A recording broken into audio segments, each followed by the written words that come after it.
Hi, പുതിയൊരു വീട്ടിലോട്ട് സ്വാഗതം.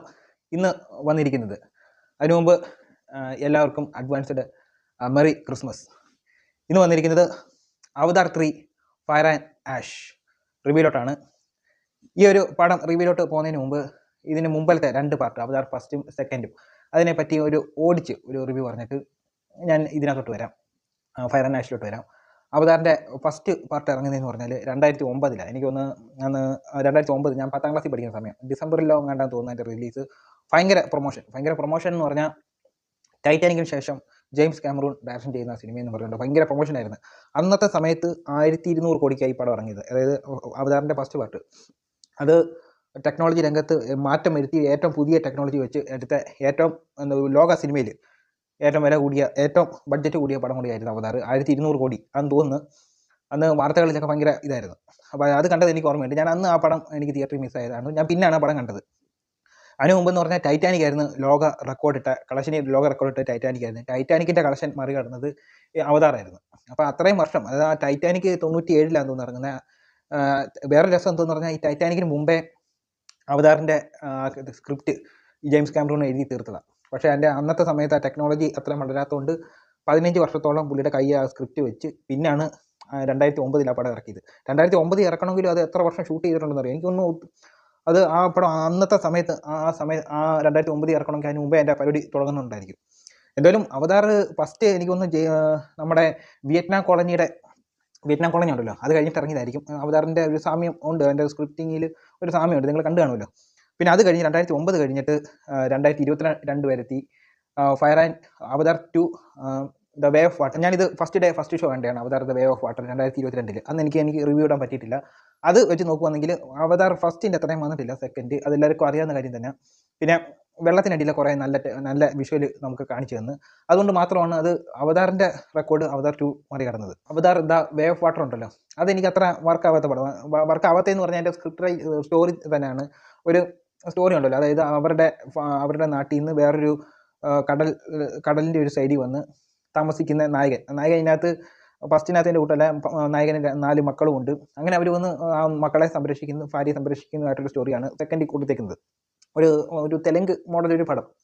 അവതാർ 3 ദ ഫയർ ആൻഡ് ആഷിലോട്ട് വരുമ്പോൾ ഇത് കൂടുതൽ സമയമൊന്നും എടുത്തിട്ടില്ല. 2022, കാരണം 2009 തൊട്ട് 2022 വരെ ഏകദേശം 13-14 വർഷത്തോളം ഗ്യാപ്പിലാണ് വേ ഓഫ് വാട്ടർ വന്നത്. അത്രയും ഗ്യാപ്പ് ഇതിന് വന്നിട്ടില്ല.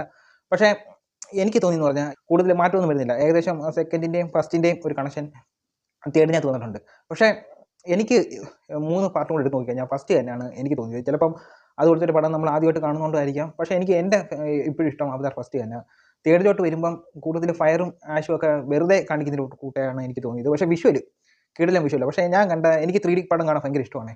അതുകൊണ്ടാണ് ഞാൻ ഈ ഒരു പടം 3D തന്നെ കണ്ടത്. പക്ഷേ ആ അലവലാതി തിയേറ്ററിൽ മറ്റേ ആ റേഷ്യോ അല്ലായിരുന്നു. അതുകൊണ്ട് എനിക്ക് വലുതായിട്ട് 3D എന്നിട്ടും വിഷ്വൽ എനിക്ക് നല്ലോണം എനിക്ക് കാണാൻ പറ്റി. പക്ഷേ ആ 3Dയുടെ എഫക്റ്റ് ഇത്ര കുറവെല്ലാം തോന്നി. ആ തിയേറ്ററിൻ്റെ കുഴപ്പമെന്ന് തോന്നുന്നു. എങ്കിലും വിഷ്വൽ ഞാൻ നല്ലോണം എൻജോയ് ചെയ്ത്. പടത്തിലോട്ട് വരുമ്പം പടത്തിൻ്റെ തുടക്കം കുറച്ച് ഭാഗം ഒരു വാറ് കാണിക്കുന്നുണ്ട്.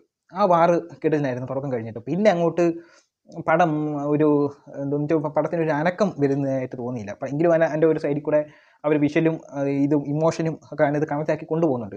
എങ്കിലും സിനിമയുടെ ദൈർഘ്യം എന്ന് പറഞ്ഞാൽ അതൊരു നെഗറ്റീവാണ്. അത് 3 മണിക്കൂറോളം അങ്ങോട്ടുണ്ട് അതിൻ്റെ ദൈർഘ്യം. പകുതി ഭാഗങ്ങൾ അവർ അതിനകത്ത് ഇമോഷൻ കണക്ട് ചെയ്യാനൊക്കെയാണ് ഉപയോഗിച്ചേക്കുന്നത്. പക്ഷേ അത് കൂടുതലും നമ്മൾ സെക്കൻഡിൽ കണ്ടതൊക്കെ തന്നെയാണ് ഇതിനകത്ത് കാണിച്ചു വെച്ചേക്കുന്നത്. അതുകൊണ്ട് എനിക്ക് അത്ര അവിടെയൊക്കെ ഒരു വലിച്ചിൽ പോലാണ് എനിക്ക് തോന്നിയത്. പിന്നെ ഒന്ന് ഗ്രിപ്പ് പിടിക്കുന്നതെന്ന് പറഞ്ഞാൽ ഒരു ക്ലൈമാക്സിന് ഒരു അരമണിക്കൂറിന് മുമ്പാണ് പടം പിന്നെ ഒന്ന് ഗ്രിപ്പിലോട്ട് വരുന്നത്.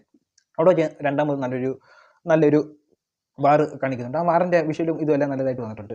പിന്നെ ഇമോഷണലി ഒരു 2 പേർക്കും ഒരു റിലേഷൻഷിപ്പ് വരുന്നുണ്ട്. ആ റിലേഷൻഷിപ്പൊക്കെ നല്ല രീതിയിൽ അവർ എടുത്തു വെച്ചിട്ടുണ്ട്. നമുക്കൊരു ഫീൽ ചെയ്യും. ഈ മലയാളത്തിൻ്റെ കൂട്ട് ഇഷ്ടപ്പെടുമ്പോഴേ കെട്ടിപ്പിടിച്ച് ഉമ്മ വെച്ച് ഒരു മരം ചൂട്ടി ഓടുന്ന ഒരു പാട്ട്, അങ്ങനെയുള്ള അലവലാതി റൊമാൻറ്റിക് ഒന്നുമല്ല. ഇതിനകത്ത് അത്യാവശ്യം നല്ലൊരു റൊമാൻറ്റിക് ഇത് കാണിക്കുന്നുണ്ട്. അതൊക്കെ നല്ലതായിട്ട് വന്നിട്ടുമുണ്ട്. പക്ഷേ ടോട്ടലി എടുത്ത് നോക്കിക്കഴിഞ്ഞാൽ എന്തൊക്കെയോ ഒരു കുഴപ്പമുണ്ടെന്ന് പറഞ്ഞാൽ നമ്മൾ ഇതിനകത്ത് ഫസ്റ്റുമായിട്ട് കണക്ഷൻ ഉണ്ട്. ഫസ്റ്റും സെക്കൻഡുമായിട്ട് കണ്ടാൽ ആദ്യമായിട്ട് ഇതിനകത്ത് കണക്ട് ചെയ്താണ് പോയേക്കുന്നത്. ടോട്ടലി വിഷ്വലി ഞാൻ നല്ലോണം എൻജോയ് ചെയ്തു വിഷ്വലി. പക്ഷേ സ്റ്റോറിയിൽ ഇത് വലിയ പുതുമയായിട്ട് എനിക്ക് തോന്നിയിട്ടില്ല.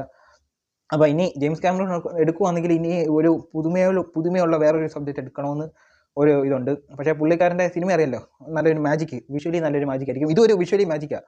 ഇതിൽ 3D കണ്ട് പിന്നെ നമ്മുടെ അമ്യൂസ്മെൻറ്റ് പാർക്കൊക്കെ ഉണ്ടല്ലോ, അതുപോലൊക്കെ പോയി എൻജോയ് ചെയ്യാനൊക്കെ ആണെങ്കിൽ ഇത് കിടിലൻ സാധനം തന്നെ, അടിപൊളി സാധനം. ആ ഒരു റേഷ്യോ കൂടെ ആയിരുന്നെങ്കിൽ എനിക്ക് കുറച്ചും കൂടി ഇഷ്ടപ്പെട്ടെ. ആ തിയേറ്ററിൽ ആ റേഷ്യോ അല്ലായിരുന്നു, എങ്കിലും വിഷ്വലി ഞാൻ നല്ലോണം എൻജോയ് ചെയ്ത്.